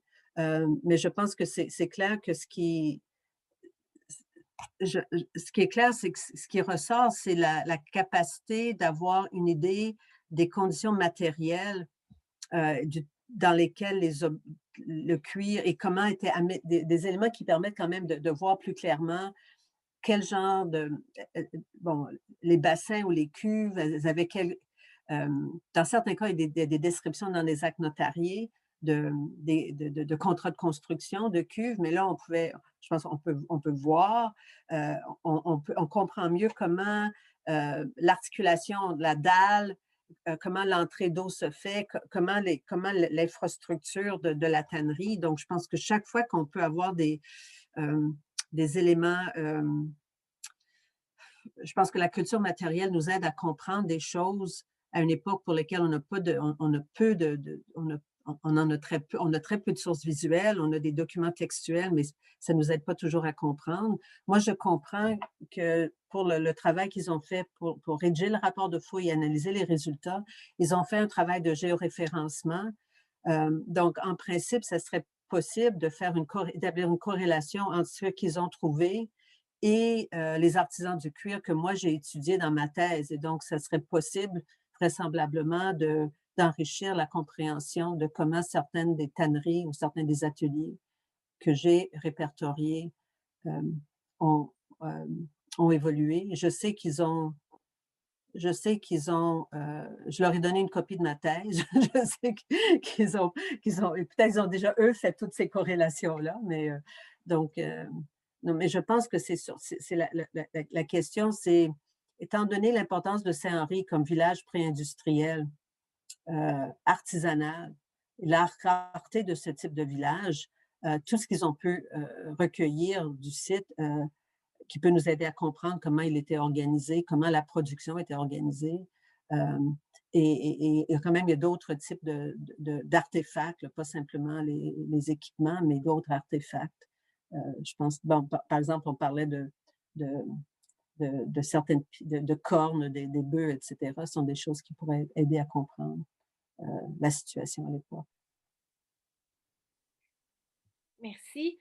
Est-ce que le canal, une question de Eric, est-ce que le canal La Chine a joué un rôle à cette époque j'imagine, dans le commerce? C'est arrivé à la fin complètement, hein, en 1825. Est-ce qu'il peut préciser sa question? A joué un rôle dans quoi? Non, mais la question, c'est est-ce que le canal a joué quel genre de rôle? Éric, vous pouvez rallumer votre micro et préciser votre question, peut-être? Oui, bonjour. C'est qu'il y avait la traite il y avait la traite du castor, des peaux, et puis il y avait beaucoup d'achalandage avec le canal La Chine. Il y a la question de la disponibilité de l'eau.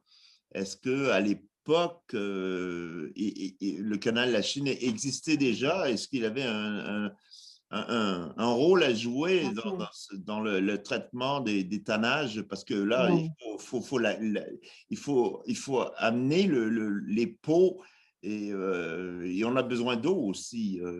Ah, OK, je comprends votre question. Non, non, je pense, à ma connaissance, l'eau du canal ne servait pas pour le tannage, en fait. C'était d'autres cours d'eau qui étaient utilisés.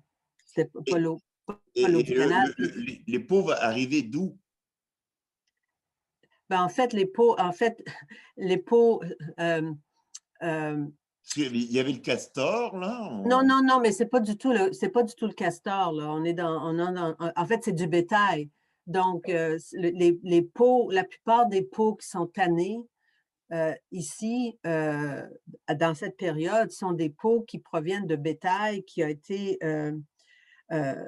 tué pour sa viande, en fait. Donc c'est un sous-produit de la boucherie. OK, d'accord. OK, Il merci. peut y avoir à l'occasion des pots, d'autres types de pots, des pots plus exceptionnels qui peuvent être tannés, mais le travail de base, c'est vraiment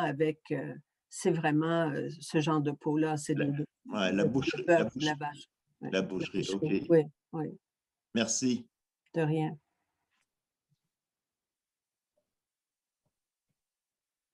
Est-ce que, dernière question, je pense que ça va conclure la soirée.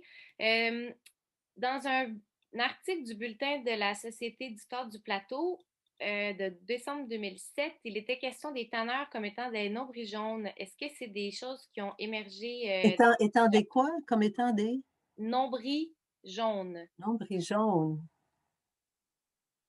J'ai jamais vu de référence à ça dans les sources que j'ai consultées. Jamais, jamais. C'est comme les jarrets noirs pour les beaucerons? Je pense que oui. Peut-être que quelqu'un d'autre veut commenter. Il y a peut-être des spécialistes du Les sujet. nombris jaunes. Mais je pense que ça a rapport avec les. Oui, les nombris jaunes, en fait, c'est les habitants de Saint-Louis-du-Myland. Côte-Saint-Louis qui s'appelait comme ça? Il y avait les Pieds Noirs Ouais. dans le quartier et il y avait des groupes qui étaient, le samedi soir, c'était connu qu'ils buvaient beaucoup, les travailleurs, quand ils terminaient leur semaine. Et il y avait souvent des bagarres. Alors, ils s'invitaient les uns les autres. Alors, il y avait des groupes comme ça, comme celui des tanneurs, qu'on appelait les nombris jaunes, qui venaient. Il y avait il y avait des soies aussi, comment ça s'appelait? Soies, je me souviens pas. En tout cas, il faudrait retrouver ça, là. Mais, J'ai mis l'article concerné en commentaire, là. d'accord. Alors, c'était des groupes qui se bagarraient, là, souvent, ils se faisaient un peu du sport avec ça. À quelle époque? Ben, on est dans la fin des années 1800, au début 1900. OK. Fin du 19e siècle, début Oui, 20e siècle. OK. oui, oui. OK. Donc, ça, OK, non. Ben, peut-être qu'ils se bagarraient aussi, mes tanneurs, je ne sais pas, mais je n'ai pas vu. Il faudrait aller voir les archives criminelles pour voir s'ils se bagarraient beaucoup. D'accord. En fait. Mais il y a des articles qui ont été écrits dans le bulletin là-dessus. OK. OK. Il est dans les commentaires, j'ai mis la référence. OK. D'accord. Grâce à notre application périodique. D'accord. Merci. Merci. Donc, c'est ce qui conclut les questions. On a pas mal fait le tour. Donc, je ne sais pas, Huguette, si tu avais un petit mot de la fin. Oui, ben, je remercie infiniment Joanne de sa grande générosité et merci Amélie pour ta dévouée, comment on peut dire, ta Intendance. réalisation, intendance, enfin. Et puis merci à tous ceux qui ont assisté aussi pour leur intérêt. Merci beaucoup.